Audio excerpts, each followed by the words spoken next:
नमस्कार दोस्तों, सभी का स्वागत है चार्ट मोजो की नई वीडियो में। और दोस्तों, आज के सेशन के अंदर एक डोजी कैंडलस्टिक बनी हुई है, मतलब एक थोड़ा सा इंडिसाइसिवनेस है।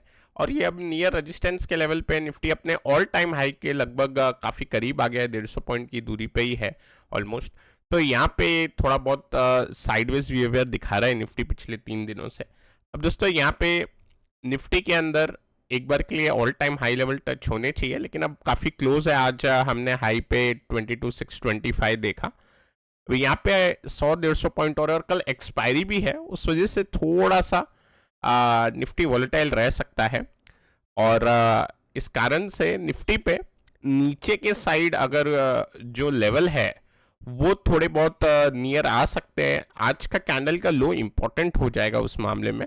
तो 22,480 के नीचे अगर निफ्टी जाएगा तो थोड़ा बहुत हमें एक्सपायरी के हिसाब से एक डाउन मूव देखने मिल सकती है, जहाँ पे निफ्टी 22,300 तक का एक जो लेवल है, जो कि हमारा एक मेजर लेवल है, वहां तक के लिए एक बार व्यू बना सकता है।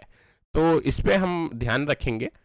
अपसाइड के लिए भी अगर कोई एग्रेसिव है तो उसमें 22,650 इसके ऊपर अगर हम निकलेंगे तो मार्केट अटेम्प्ट करेगा पहला 22,750 और उसके बाद 22,800। ये लेवल के लिए एक बार अटेम्प्ट कर सकता है मार्केट। और अगर कल हमें ऑल टाइम हाई ब्रेकआउट देखने मिल जाता है निफ्टी पे, तो फिर हम एक बड़े लेवल एक्सपेक्ट कर सकते हैं on the expiry itself. But अभी थोड़ा सा ये जो चॉपीनेस हमें दिखाई देती है हाई पे, उस हिसाब से शायद ऐसा कुछ सेशन बनता हुआ दिखाई दे हमें, जो हमने पिछले 2 टाइम देखा हुआ है। जब मार्केट अपने हाई लेवल पे जाते तो चॉपीनेस बन जाती है, उस हिसाब से शायद बन जाए। बट यहाँ पे बैंक निफ्टी में हमें एक आज बैंक निफ्टी की भी एक्सपायरी थी वीकली, यहाँ पे एक डाउन मूव दिखाई दी। अब बैंक निफ्टी नीचे गया तो आईटी ने सपोर्ट कर दिया, और एफएमसीजी में हमने देखा आज अच्छा एक रुझान बना हुआ था। हमने कल के सेशन में एक एफएमसीजी काउंटर के ऊपर भी डिस्कशन किया था, चार्ट स्टडी की थी। अब बैंक निफ्टी के ऊपर जो बेरिश लेवल निकल के आता है वो 42,300 के नीचे आता है। आज अटेम्प्ट बना और थोड़ा सा पैनिक सेल था, लगभग 5 मिनट के लिए नीचे गया बैंक निफ्टी और स्पाइक वापस ऊपर आ गई। तो जो स्पाइक बनी थी बैंक निफ्टी में वो थोड़ी फास्ट थी और फिर से वो ऊपर चले गया। सो ओवरऑल ये जो ट्रेंड लाइन हम देख रहे हैं बैंक निफ्टी पे जो बनती हुई आ रही है, चैनल ट्रेंड लाइन, लगभग उसका सपोर्ट देते हुए बैंक निफ्टी कहीं ना कहीं उसके ऊपर ही क्लोज हो जाता है। तो इसका मतलब ये है कि बैंक निफ्टी अभी भी थोड़ा होल्ड कर रहा है। अब बैंक निफ्टी में नीचे का फिर से मैं ऐसा क्रॉस मार्क ही करना चाहूंगा, क्योंकि कल निफ्टी की एक्सपायरी है, इसके लिए निफ्टी पे दोनों साइड के लेवल ओपन हो जाते हैं। बट बैंक निफ्टी आज के सेशन में भी हमने देखा, अगर बैंक निफ्टी को नीचे जाना था तो आज के सेशन में ही नीचे चले जाता। बट ओवरऑल यहाँ पे एक साइडवेज वाला बिहेवियर ही दिखा रहा है बैंक निफ्टी। ऊपर के साइड 48,300 अब निकलेगा, तो एक बार उम्मीद करेंगे कि 49,000 की एक बार जर्नी करे अभी। अब मिड कैप की बात करते हैं। मिड कैप ने थोड़ा सा सरप्राइजिंग मॉर्निंग के अंदर एक हल्का सा सेल ऑफ दिखाया, बट उसके बाद हमने देखा कि अपने चैनल का जो ये राइजिंग चैनल बन रहा है यहाँ पे, इसके ऊपर जाके बंद हुआ। लेकिन अभी दिक्कत ये हो जाती है कि अगर हम ये फॉर्मेशन देखें, यहाँ से वन वे ऊपर गए हम, और एक अटेम्प्ट हो रहा है इसके अंदर कि ये नीचे आ जाए, बट हम देख रहे हैं कि जैसे ही मिड कैप नीचे आते हैं उसके बाद उनके अंदर फिर बाइंग स्टार्ट हो जाती है। तो मिड कैप के अंदर रुझान एकदम स्ट्रांग बना हुआ है। अब निफ्टी की एक्सपायरी के कारण कल वॉलेटिलिटी रह सकती है, और उस कारण से अगर मिड कैप निफ्टी थोड़ा नीचे आए तो मेरे हिसाब से ये जो गैप का लेवल है जो 2 दिन से ये तोड़ नहीं पा रहा, तो वही एक एकदम स्ट्रांग सपोर्ट का काम करेगा। तो मेरे हिसाब से मिड कैप स्ट्रांग रहने चाहिए, ये गैप पे होल्ड हो जाना चाहिए। आज का लो और इससे प्रीवियस डे का लो भी काफ़ी इंपॉर्टेंट हो जाता है। सो मिड कैप के अंदर कब थोड़ा बहुत करेक्शन देखने मिलेगा, अगर हमें 51,500 का लेवल टूटते हुए दिखाई दे मिड कैप पे, तो थोड़ा बहुत हम वहाँ पे एक करेक्शन देख सकते हैं। ओवरऑल मार्केट के अंदर बायस तेजी का ही लग रहा है। डाउ अभी भी स्ट्रांग ही होल्ड करे हुए हैं, और डाउ का अगर हम चार्ट देखते तो एक थोड़ा छोटे दायरे में कंसोलिडेशन हो रहा है एट दी हायर लेवल। तो डाउ की जिस हिसाब से हमें मूव दिख रही है उस हिसाब से निफ्टी के अंदर भी स्ट्रेंथ रहनी चाहिए। बट इलेक्शन की वॉलेटिलिटी के कारण थोड़ा बहुत एक हायर लेवल पे बड़ी विक वाली कैंडल बनने के आसार बन जाएंगे। अभी यहाँ पे साइडवेज हो रहा है डाउ, इसमें ब्रेकआउट आ जाए तो एक अच्छा इफेक्ट देखने मिलेगा। अगर हम बॉन्ड यील्ड देखते हैं तो यहाँ पे एक फॉल आना चाहिए बॉन्ड यील्ड पे। अगर ये बॉन्ड यील्ड पे फॉल आएगा तो डाउ ऊपर वहाँ से फिर ब्रेकआउट दे देगा।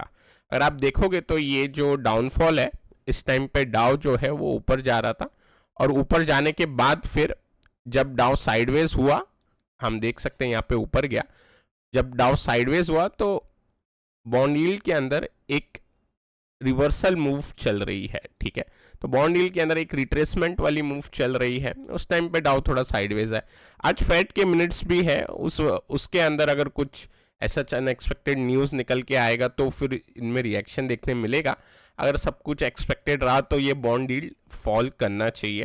अगर कुछ भी रेट कट के रिगार्डिंग थोड़ा डिले उसके अंदर दिखाई देगा तो फिर थोड़ा बॉन्ड यील्ड स्पाइक करेगा तो डाउन नीचे आ सकता है। उस सिनेरियो में डॉलर इंडेक्स हल्का सा ऊपर है, ब्रेंट जो है वो कमज़ोर है। अब ब्रेंट के ऊपर हमने एक बार देखा था कि अब ब्रेंट अपनी जर्नी 80.8 से 80 तक आज दिखाने की कोशिश करना चाहिए।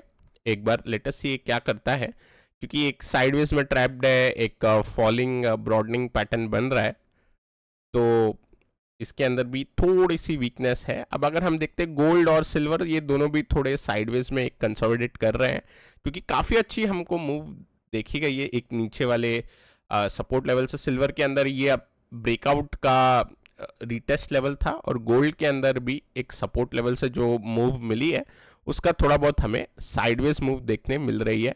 ओवरऑल स्ट्रेंथ है अभी भी इन दोनों ही कमोडिटी के अंदर। बात करते हैं काउंटर की। काउंटर के अंदर BEML हमने जो काउंटर डिस्कस किया था वीकली और डेली दोनों के हिसाब से, तो BEML के अंदर एक अच्छी मूव आज फिर हमें देखने मिली। तो दोस्तों इसके अंदर क्या देखने मिला, ब्रेकआउट हुआ, हमने ऑल टाइम हाई ब्रेकआउट पे इसको चार्ट स्टडी की थी। उसके बाद एक दिन हॉल्ट लिया, थोड़ा डोजी कैंडल बनाया इसने, एक स्पिनिंग टॉप टाइप कैंडल बनाया। नेक्स्ट दिन आज के दिन फिर ये वन वे इसने ब्रेकआउट दे दिया। और आज के दिन एक अच्छी बात यह है कि इसके अंदर वॉल्यूम के साथ ब्रेकआउट आया है। हम यहाँ पे देख रहे हैं कि जो वॉल्यूम है ये फिर से आ गई है।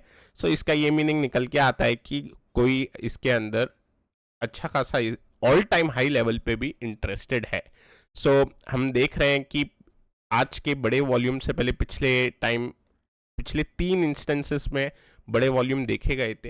हालांकि चार्ट स्ट्रक्चर आप देखेंगे तो आपको लगेगा नहीं कि ये मूव दिखा सकता है इतनी बड़ी, बट इसके अंदर जो वॉल्यूम है उस हिसाब से जो एक बार मूव बनी है वो ऐसी बननी चाहिए। और तो इसके अंदर काफ़ी एक अच्छा मूवमेंट दिखाई दिया। अभी मैं ब्रिटानिया के ऊपर हमने चार्ट स्टडी की थी, तो पहले मैं उसके ऊपर बता देता हूँ। तो ब्रिटानिया का चार्ट स्टडी के अंदर पेनेंट पैटर्न का अच्छा ब्रेकआउट भी देखने मिला आज के सेशन के अंदर। तो ये ब्रेकआउट हो गया है यहाँ पे, और एक बार 5400 का एक्सपेक्टेशन थी इंटरडे में, लगभग उससे थोड़ा शॉर्ट रहा है। यहाँ पे 5300 तक एक बार जर्नी दिखाई इसने। मेरे हिसाब से जाना चाहिए अपने प्रीवियस रेजिस्टेंस तक, तो ज़रूर हिट करना चाहिए, और उसके बाद और फर्दर जो भी पेनेंट पैटर्न का जो फॉर्मेशन है वो दिखाई दे सकता है। ओवरऑल आज FMCG के अंदर बाइंग बनी हुई थी। काफ़ी सारे FMCG के काउंटर ने सिमिलर फ्लैग, पेनेंट, चैनल इस तरीके के पैटर्न बनाते हुए एक अपसाइड मूव की शुरुआत की है। हमने कल ब्रिटानिया इंडस्ट्री के ऊपर चार्ट स्टडी की थी। अब दोस्तों मार्केट की अगर हम बात करें तो एक ही काउंटर अभी डिस्कस करेंगे, वो फार्मा सेक्टर से है। काफ़ी लोगों को आइडिया लग गया रहेगा, फार्मा के अंदर आज एक काफ़ी टेक्स्ट बुक वाला पैटर्न बना है एक फार्मा के अंदर। लेकिन उससे पहले मैं फिर से एक बार निफ्टी की ओर चलता हूँ, क्योंकि निफ्टी की जो एक्सपायरी है उस पर एक बार मैं आपको वापस से अलर्ट करता हूं, क्योंकि यहाँ पे लास्ट 2-3 टाइम हमने देखा था कि एक्सपायरी वाले टाइम पे मूव बन जाती है। अब ज़रूरी नहीं कि हम डाउन साइड की मूव एक्सपेक्ट करें, एक्सपायरी के टाइम अपसाइड की मूव भी बन सकती है।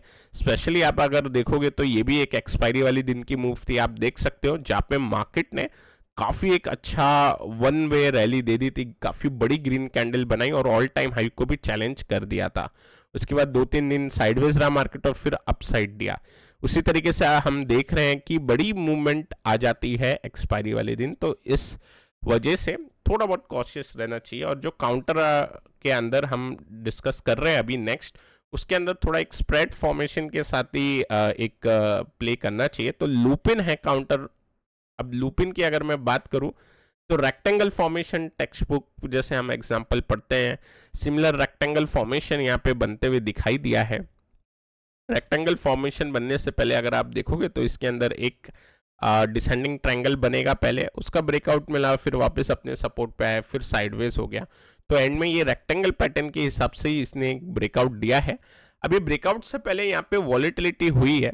ब्रेकआउट से पहले यहाँ पे हम देख सकते हैं 1700 का लेवल जो है, इसको काफ़ी समय से लगभग एक डेढ़ हफ्ते से इसने एक ट्राई किया है ब्रेकआउट करने का, लेकिन फाइनली आज के सेशन के अंदर एक ब्रेकआउट देखने को मिला है।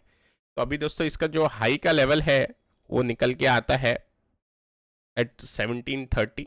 तो मेरे हिसाब से 1730 अब अगर ये निकालेगा तो ब्रेकआउट के बाद फर्दर इसके अंदर मूव देखने को मिलनी चाहिए। अभी वॉल्यूम है आज के सेशन के अंदर, वॉल्यूम के साथ साथ अगर हम देखते हैं तो ऑलमोस्ट 2x वॉल्यूम है, और वॉल्यूम के साथ साथ एक अच्छी क्लोजिंग भी है ब्रेकआउट पे। विक थोड़ी बड़ी है कैंडल पे, क्योंकि ओपनिंग के अंदर थोड़ा बहुत करेक्शन था मार्केट में, उस वजह से अगर हम देखते हैं तो आज काफ़ी काउंटर के अंदर थोड़ा बहुत ऐसा विक देखने मिल जाएगा। ओवरऑल फार्मा सेक्टर स्ट्रेंथ में ही है, तो उस हिसाब से एक फार्मा सेक्टर के ऊपर व्यू बनाया है। अब बैंक आज नीचे गए थे तो आईटी ने अच्छा परफॉर्म किया, अब फिर अगर बैंक ऊपर जाएंगे तो आईटी थोड़ा बहुत साइडवेज भी हो सकता है। बट लेट अस सी कल का एक्सपायरी किस हिसाब से जाती है, मैं आपको अपडेट करता हूँ in the next session. I hope कि आपको ये वीडियो पसंद आया होगा। अगर पसंद आया तो लाइक करें, नए हमारे चैनल पे तो सब्सक्राइब करना ना भूलें। Till then take care, I will meet you in the next video.